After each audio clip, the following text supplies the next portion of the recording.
An off-duty police officer was killed, a suspect identified, and yet the case remains unsolved after nearly 35 years. But the key to the case is out there, and one tip could bring it all together. I'm Charlie, and welcome to Crimelines.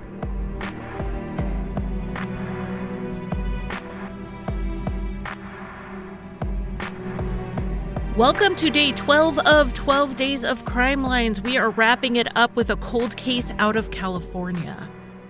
This episode had several sources. All of them are linked to my show notes, but I did want to point in the direction of an sfgate.com article from 2003, which helped fill in a lot of the blanks from the early reporting on the case. Lester Garnier grew up in San Francisco, attending the Mission Dolores Church with his parents and his sister Margot. Lester was a popular and focused student, working at the age of 12 as a peer counselor for the Columbia Park Boys Club. The club named him Boy of the Year when he was 17. This meant that he was nominated regionally. He then won the regional title and moved on to nationals. He traveled to Washington, D.C., where he met President Ford and came in second place. Lester talked about becoming a priest as a child, but then found his dream was to become a police officer, which he did in December 1980 when he joined the San Francisco Police Force. Lester took the same drive from his youth into this job. He received multiple commendations. One time it was for helping arrest 3 armed men who were robbing a fast food restaurant in 1981. Another was after arresting a man who was trying to kill his own son in 1983. In 1987, Lester was given praise for having the lowest percentage of citizen complaints during arrests. Even the people he arrested didn't have room to complain about him. He ran things by the book, keeping himself and the people he was arresting calm for everyone's safety. Lester was also known as a bit of a charmer, and this served him well in 1985 when he was moved to the Vice Squad. He worked undercover, investigating crimes known as pimping and pandering. Pimping, which I'm sure I don't have to define for you, but will anyway, is when someone receives the earnings of a sex worker, and a panderer is someone who either persuades someone to work in prostitution or to remain there. People who are guilty of one are often guilty of the other, so they're usually charged with both. So basically sex traffickers, though Lester would also do undercover work that included arresting women who were soliciting. Lester spent about 4 years in Vice when he started looking at other opportunities. He wanted to take care of his parents as well as have nice things for himself, and he knew that wouldn't be easy on a Vice cop's salary. He bought a fixer-upper house and did the work on it himself until it was ready for them to move in. Then he moved his parents in with him so that he could help them out. Lester worked a 7 p.m. to 3 a.m. shift at the police department, so he had some time he could use to work side jobs, and he worked as a store security guard during daylight hours. He used this extra money to buy his pride and joy, a blue 1984 Corvette. But Lester had plans to take things even farther and work for himself. He realized that hot dog vendors individually didn't make a lot of money because it's hard to do volume by yourself. So he came up with a business plan where he would start with one cart and use the profits to fund a second cart and an employee, and then a third cart and another employee. Soon he would have a chain and would be making a profit from all of them. Lester was taking an idea he had put into action as a teenager. When he was a teen, he took on multiple summer jobs, and then he subcontracted them, like his newspaper route, to his friends, paying them some of the money and keeping a little for himself. This wasn't just an idea that Lester had but didn't act on. In July 1988, Lester had his first cart already purchased, and he and his best friend, who was going to be his business partner, had applied for their permit, and they were waiting for it to come through. On Sunday, July 10th, 1988, 30-year-old Lester Garnier had dinner with his parents at their house, but then he left suddenly after getting 2 phone calls. From what has been released, all we know is that one of the phone calls was from a woman, and Lester didn't come home that night. Around 9 in the morning on the 11th, a maintenance man at a shopping center in Walnut Creek, California, saw a 1984 Corvette parked at an odd angle in an area of the parking lot that was otherwise empty. Walnut Creek is a neighboring town to where Lester lived, and it was about 10 minutes from his house to the shopping center. The man approached the car because it looked like the driver was sleeping, but when he tried to rouse him, he couldn't. He called the police to report that there was an unconscious man in a car. When first responders arrived, they found the car unlocked and the window rolled down. They looked a little closer than the maintenance man had and saw that this man was dead, having been shot twice at close range, once in the head and once in the abdomen. When they were looking for ID in the car, they found Lester Garnier's badge and wallet in the glove compartment. Walnut Creek Police then called the San Francisco police to ask if they had an officer who drove a blue Corvette. They were able to confirm that this was Lester. Lester's family had the same fears that the families of most officers have, that they'll be hurt in the line of duty. So they rested a little easier during the times Lester was off work. His sister Margot told SF Gate that when she was informed of her brother's death, she thought they must have made a mistake because he was off duty. She never expected to be informed that he was murdered while just going out one night in his free time. There weren't a lot of clues at the scene. Lester's hands were positioned up like he had raised them before being shot in the stomach from the side. He may have even been reaching for the gun at the time. It was after this initial shot that Lester was then shot execution style in the head. Lester's car keys were missing. It was initially reported that his gun was also missing, but later reports cleared up that it had been found at his home. He had left it there on account of being off duty. Based on a shell casing at the scene, it was determined Lester was shot with an AMT 380, which is a small pistol that a lot of officers carry as a backup weapon. As far as forensics like fingerprints, they found a bunch of smudged prints and only one with any amount of detail. This one was on the car window. But it turned out to be unsuitable for making comparisons with the technology they had at the time. Now, if this murder happened today, the car would have been swabbed for touch DNA. But this was far before we had technology to test such small samples. The police canvassed for witnesses, and they were fortunate here because there were some. One witness was driving by the parking lot late at night and saw a woman get out of the passenger side of Lester's car. This witness said the woman walked over to the driver's side, looked inside, and then left the scene. This happened around 11 to 11:30 p.m. The woman was described as tall, ugly, and blonde. Under hypnosis, this witness gave more details of what the woman looked like. Her blonde hair was straight and shoulder length, she was wearing a white or beige skirt and a jacket, and she was tall and slender.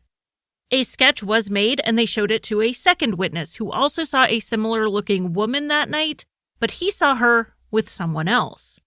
This man was a carpet layer and was working in one of the nearby buildings. He heard what he thought were fireworks, but being that it was within a week of the 4th of July, he just assumed people were firing off their leftovers. But he looked out and saw two women walking away from the area where Lester's car was found the next day. He said the women got into two different vehicles. One got into a pickup truck and the other got into a white or gray car that may have been a Datsun. The two women then drove off. He said that one of the women was about 5'6" and 110 pounds and in her late 20s. The second woman appeared to be in her mid-30s and was taller but just as slim.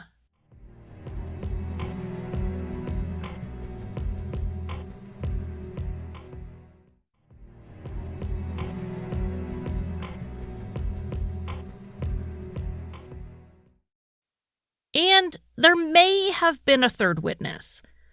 A little behind the scenes on how I put these episodes together. I go into the newspaper archives. I go day by day from when the case first was reported on and follow the way it unfolded in the media. That's my research process. It's not how I put the episodes together, but it is where I start when I'm taking notes. With these older cases, sometimes it's hard to follow when the news articles don't use names, but rather descriptors. So you'll see an article that calls someone an employee, but then the next day's write-up has them as a carpet layer. But then a week later, they're simply labeled as a man in the area.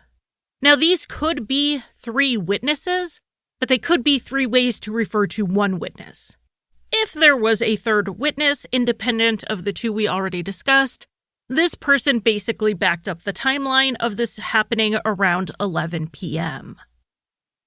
There also seemed to be some debate initially over whether there were two women in the parking lot that night or three. So we have one that was seen getting out of the car by a witness. Then there were two seen walking across the parking lot by a different witness. Now, it is possible there was one shooter and two accomplices, or a shooter and two witnesses, but it seems likely that the investigation has landed on this being two women total, and the woman seen getting out of the car was also one of the ones walking across the parking lot. Though it was dark, it is believed that the witnesses had a pretty good view of what was happening because the car was parked under a streetlight. But regardless if there were two or three women, the police did believe that the one seen getting out of the car was the one who fired the shots. And though multiple theories emerged, all of them pointed towards this being targeted. This was not a random crime. Lester's parents said that Lester got those two phone calls and left suddenly around 9 p.m. But there had been a third phone call. Police spoke with some of Lester's friends, who said they had plans to meet up with Lester in San Francisco, but he didn't show. He called them from his car phone about 20 minutes after he left his house and said it was getting late and he wasn't going to make it.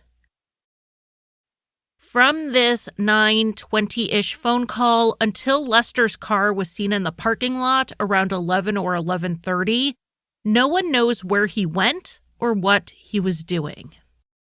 One or both of the calls Lester got at home may have been the cause for his change in plans. Unfortunately, those calls were untraceable. But whatever Lester was doing, it wasn't something he felt was risky because he didn't take his gun with him. So the police looked into his personal life and who might be in it that would want him dead, who he wouldn't have seen as a threat. Lester had gone through a breakup recently, and his ex was a blonde woman who dyed her hair dark shortly after Lester's murder. They had dated for 3 years, and their relationship was rocky much of the time. People told the police that his ex was a jealous and possessive person. They broke up about a month before the murder, though Margot, his sister, said the girlfriend was at the family home on the afternoon before Lester's death.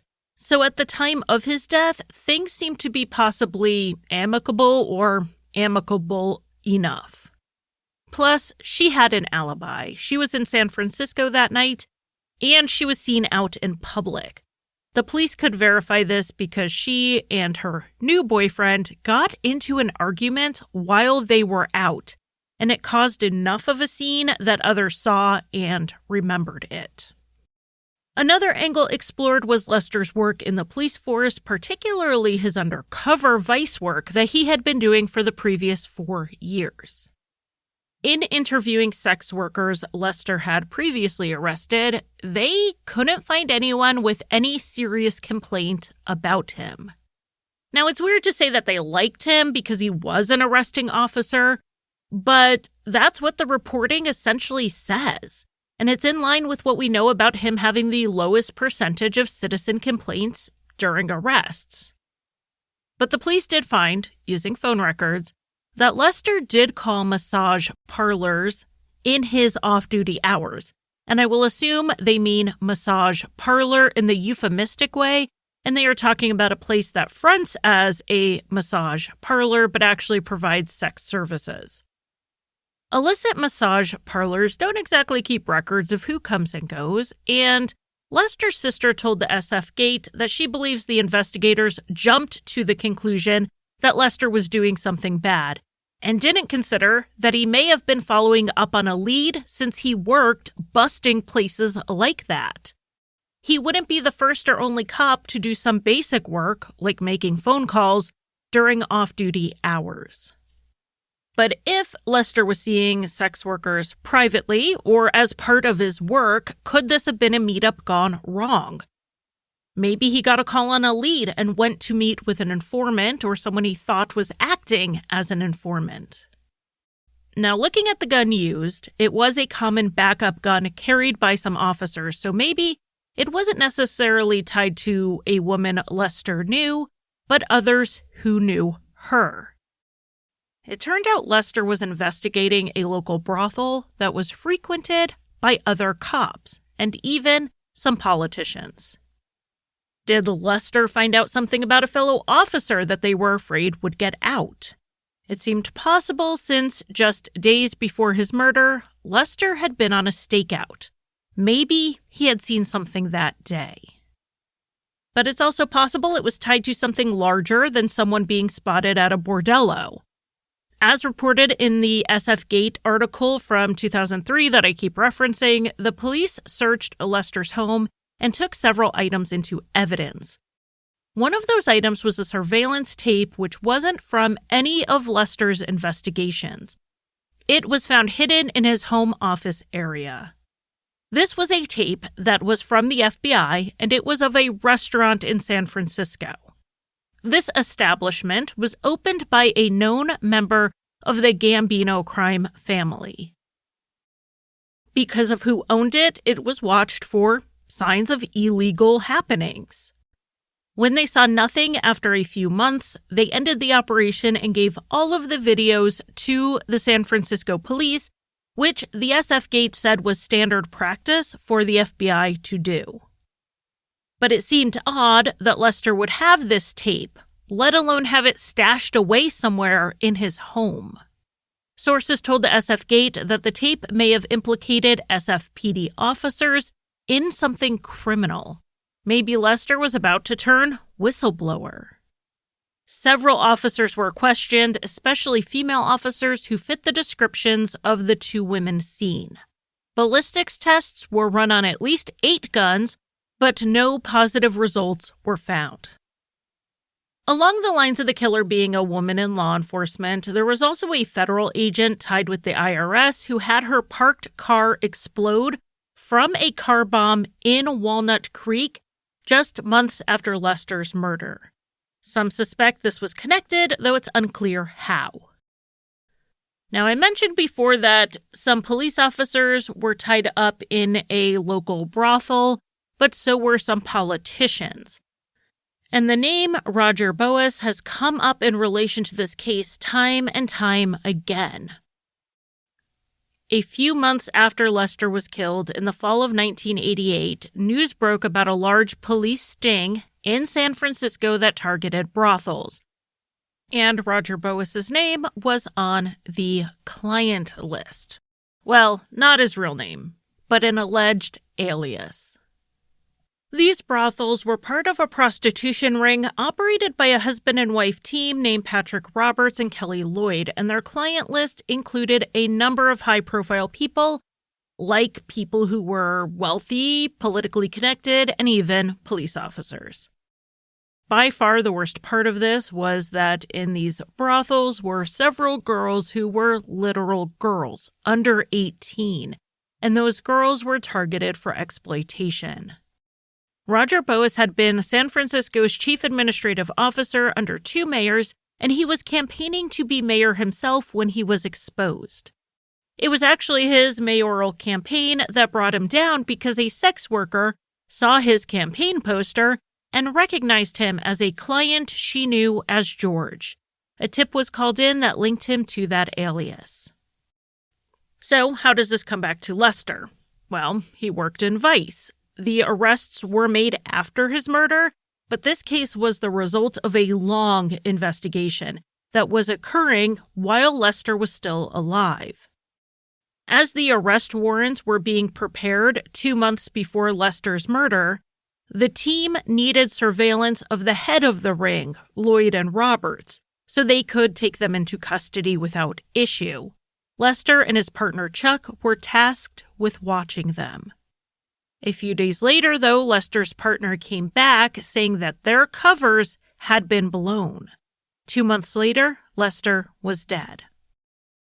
The issue with connecting Lester to the busting of the prostitution ring was that he really wasn't that important in the grand scheme of this case. He wasn't the subject of the investigation. He wasn't a key witness or investigator. He had been tasked with staking out the couple, getting their locations and habits confirmed, and then passing on the information to the higher-ups. And Lester's death certainly did not stop anything from moving forward against anyone, and that included against Roger Boas, Kelly Lloyd, and Patrick Roberts.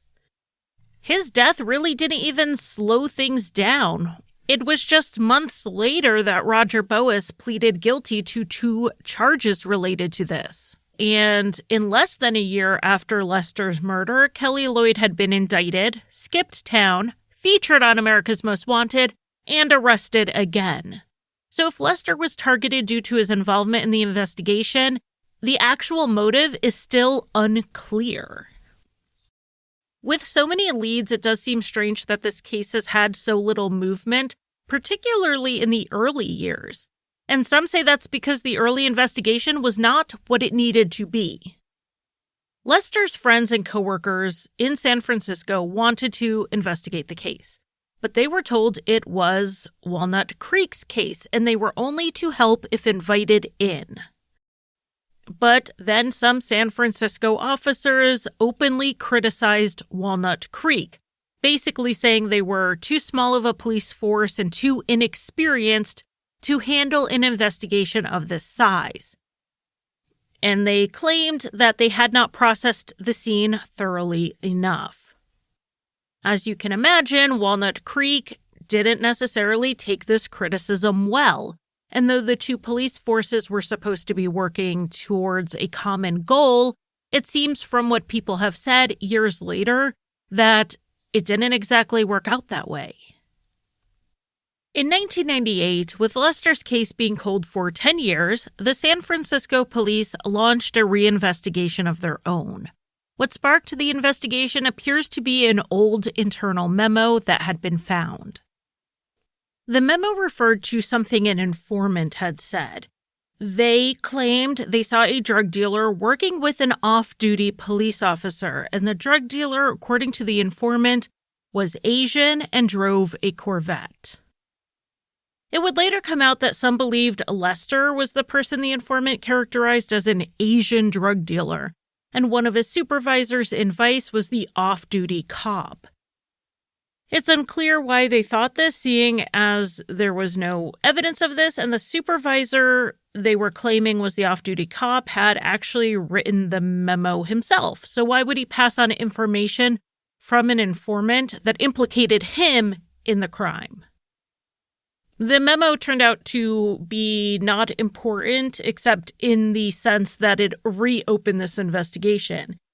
In 2001, the investigators looked at a piece of evidence that had been sitting there this whole time, that fingerprint from Lester's car window. It was not adequate in 1988 for matching, but now they thought it was enough detail to at least get a partial match using computers and programs that were not available in 1988. Maybe they'd get 2 or 3 hits. Maybe they'd even get 50 hits, but at least they would have something to work through to generate new leads. In early 2002, they took the print to the FBI and they actually got back 1 hit. It was to a woman named Catherine Kuntz, whose prints were on file because 3 years after Lester's murder, she had been arrested for solicitation of murder. I couldn't find a lot of reporting on this charge, so this comes almost entirely from the SF Gate article. Catherine lived in California in the Bay Area at the time of Lester's murder, but she and her husband Greg had moved to Virginia when he was stationed there. Catherine did live in California and in the Bay Area at the time of Lester's murder, but afterwards she and her husband moved to Virginia while he was stationed there. Catherine worked at a local convenience store with a co-worker named John Murchison. Catherine and John became friendly with a 17-year-old girl named Melinda Cooper who hung out at the store and has been described in the reporting as a runaway. According to what Melinda and John said later, Catherine wanted to divorce her husband Greg because he was abusive, but she was afraid she would lose her green card if she left him. She and Greg had met in Catherine's native Scotland, and she moved to the U.S. when they married. Catherine started talking about having Greg killed, and John helped recruit Melinda, who was a vulnerable teenager, into participating. Catherine promised Melinda $15,000 of Greg's life insurance money and a place to live if she would kill Greg. And you can only imagine how much money this sounded like to a 17-year-old with very little else in her life. On February 20th, 1991, Melinda went to Catherine and Greg's apartment and shot him. He was wounded but survived. Catherine, Melinda, and the coworker John were all arrested. Melinda and John admitted their roles, but Catherine denied it, and Greg believed his wife. He testified in her defense at trial, and the jury sided with him. Catherine was acquitted on the attempted murder charge. She was also charged with trying to get 2 other men to kill Greg, which they didn't attempt to do, and she pleaded out on a misdemeanor charge for that. Melinda and John were both convicted. After the trial was over, Greg and Catherine moved to Florida, but soon divorced. At the time of Lester's murder, like I said, they did live in the Bay Area. Greg was deployed a lot, and Catherine, who was in active addiction, used sex work to pay for drugs. There is no evidence Lester ever arrested her or that she was involved in any of his stings, but she did match the description of one of the women seen on the night of Lester's murder. And what appeared to be her fingerprint was found on the window. So the police absolutely believe she was at the scene and somehow involved in the murder, though they don't have all the details and they have not given a motive. Though authorities did interview Catherine more than once, she denied involvement. From when the print was identified, in 2002 until 2008, the police investigated Catherine behind the scenes and her name was not in the press.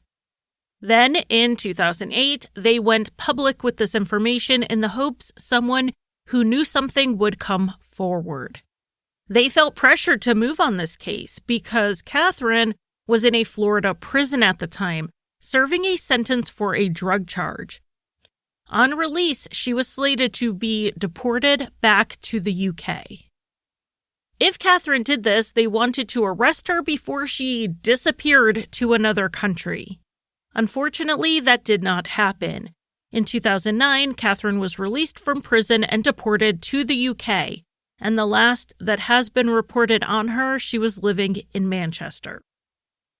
This case remains unsolved. The city and county of San Francisco has offered a reward of $250,000 for any information that leads to the arrest and prosecution of the person or persons responsible for the murder of Officer Lester Garnier. If you have any information about this case, call the Walnut Creek Police Department at 925-943-5844. This number will be in the show notes.